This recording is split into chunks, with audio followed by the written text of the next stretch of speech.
إن الحمد لله نحمده ونصلي على رسوله الكريم أما بعد أعوذ بالله السميع العليم من الشيطان الرجيم من همزه ونفخه ونفسه براءة من الله ورسوله إلى الذين عاهدتم من المشركين۔ ترجمہ قرآن کے سبق میں آج انشاءاللہ ہم سورہ توبہ اس کی ابتدا کر رہے ہیں۔ یہ سورت، اس کے اندر کئی اہم ترین مضامین ہیں۔ یہ سورت جو ہے تقریباً 9 ہجری میں، کچھ اس سے پہلے اور بعد نازل ہوئی تھی۔ اس سورت کے پہلے جو 4-5 رکوع ہیں اس میں مشرکین سے خطاب ہے۔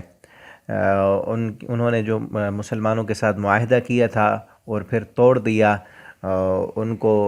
اعلان برات کیا گیا ان کے ساتھ، اور پھر کچھ ان کو تنبیہات کی گئیں ان کے ساتھ لڑائی اور جنگ کرنے کے بارے میں، اور پھر آگے جو ہے غزوہ موتا، جنگ موتا اور غزوہ تبوک جو ہوا تھا اس کے متعلق باتیں ہیں، مسلمانوں کو جہاد کے لیے ابھارا گیا ہے۔ تو یہ ساری باتیں آئیں گی۔ اس سورت کا نام اس کے نام ہیں، متعدد نام مفسرین نے ذکر کیے ہیں، لیکن زیادہ جو مشہور ہے وہ ایک توبہ ہے، سورہ توبہ، اور دوسرا اس کا نام سورہ برات ہے۔ سورہ توبہ اس کو اس لیے کہتے ہیں کہ اس سورت کے اندر آگے ہم جا کر پڑھیں گے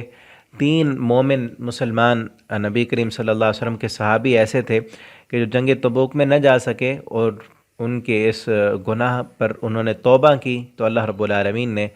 اس توبہ کو قبول فرمایا۔ اس کا واقعہ ہے اس میں، اس لیے سورت کو سورہ توبہ کہا جاتا ہے۔ اور دوسرا جو ہے سورہ برات اس کا نام ہے، وہ اس لیے کہ مشرکین سے اس سورت کے اندر اعلان برات کیا گیا ہے۔ اور تیسری بات یہ ہے کہ اس سورت کے شروع میں بسم اللہ الرحمن الرحیم نہیں لکھی گئی۔ اس کے بھی کئی وجوہات مفسرین نے بیان کی ہیں، لیکن زیادہ صحیح بات جو ہے وہ یہ ہے کہ یہ سورہ انفال جو پیچھے سورت ہم نے پڑھی ہے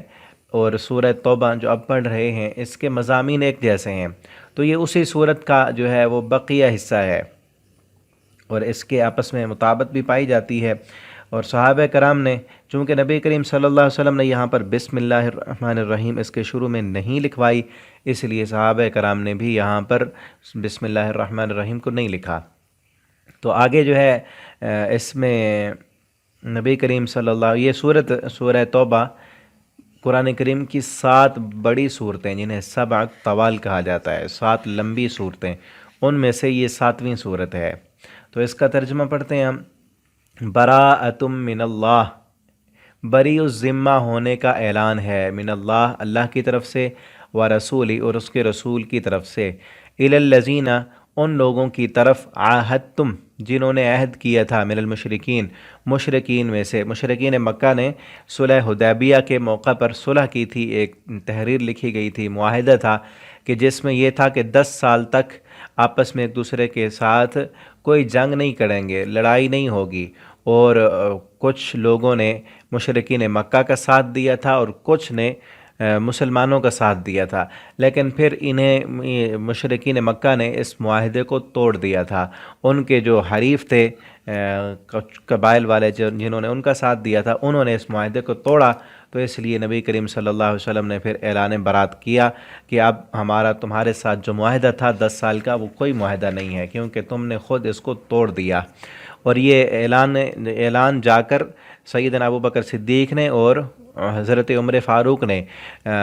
حج کے موقع پر منا میں جا کر وہاں پہ اعلان کر دیا تھا کہ آج کے بعد جو معاہدہ تم سے ہوا تھا وہ ختم۔ فسیحوا فی الارض،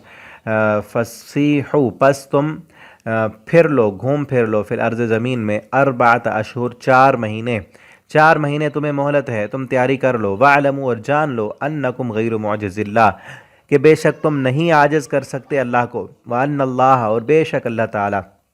مخزی الکافرین، کافروں کو رسوا کرنے والا ہے۔ اور یہ مہلت تمہیں 4 مہینوں کی اس لیے نہیں دی جا رہی کہ ابھی ہمارے پاس لڑائی کے لیے ہتھیار نہیں ہے یا سامان نہیں ہے یا اب ہم لڑائی نہیں کر سکتے، یہ وجہ نہیں ہے،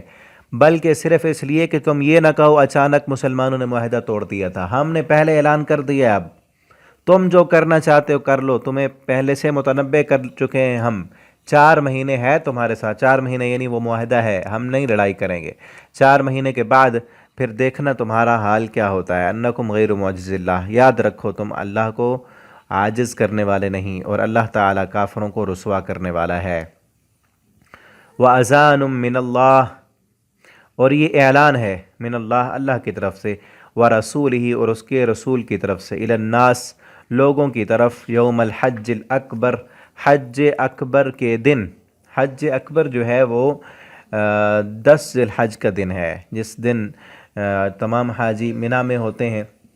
اور قربانیاں کی جاتی ہیں، یہ حج اکبر کا دن ہے۔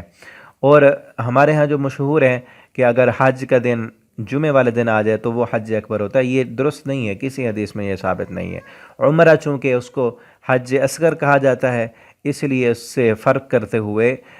جو حج ہے اصل 10 ذی الحجہ کا دن، وہ یوم الحج الاکبر ہے، وہ بڑا حج ہے۔ تو اسی دن ہی اعلان کیا گیا تھا، قرآن نے اسی کو یوم حج الاکبر کہا ہے۔ اسی دن ہی حضرت ابوبکر صدیق اور حضرت علی دیگر صحابہ کرام جو گئے تھے اعلان کرنے کے لیے، انہوں نے اسی دن منی میں سب لوگ وہاں پر موجود تھے، تو یہ اعلان کر دیا تھا کہ آج کے بعد تمہارا ہمارے ساتھ کوئی معاہدہ نہیں، 4 مہینے کی مہلت ہے، اس کے بعد ہم لڑائی کریں گے تمہارے ساتھ۔ ان اللہ بریء، اللہ تعالیٰ بری ہیں من المشرکین، مشرکین سے، ورسولہ، اور اس کے رسول صلی اللہ علیہ وسلم کے، اللہ اور اس کے رسول نے جو معاہدہ کیا تھا اب وہ معاہدہ ختم۔ فَإِن تُبْتُمْ، ہاں اگر تم توبہ کر لو، فَهُوَ خَيْرٌ لَكُمْ، یہ بہتر ہے تمہارے لیے، تم نے جو معاہدہ توڑا ہے اب تم توبہ کر لو اور مسلمان بن جاؤ، اسلام قبول کر لو، یہ تمہارے لیے بہتر ہے۔ وَإِن تَوَلَّيْتُمْ، اور اگر تم منہ موڑو گے،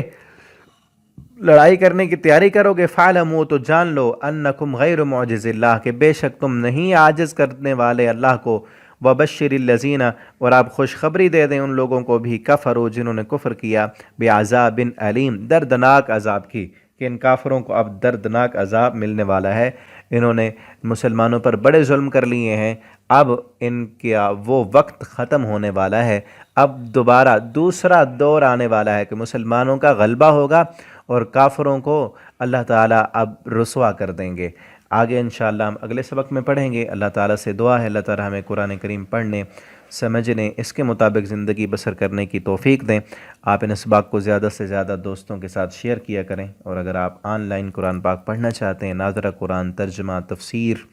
تو انشاءاللہ آپ رابطہ کریں، نیچے جو واٹس اپ نمبر لکھا ہے انشاءاللہ آپ کو استاد فراہم کیا جائے گا۔ والسلام علیکم ورحمۃ اللہ وبرکاتہ۔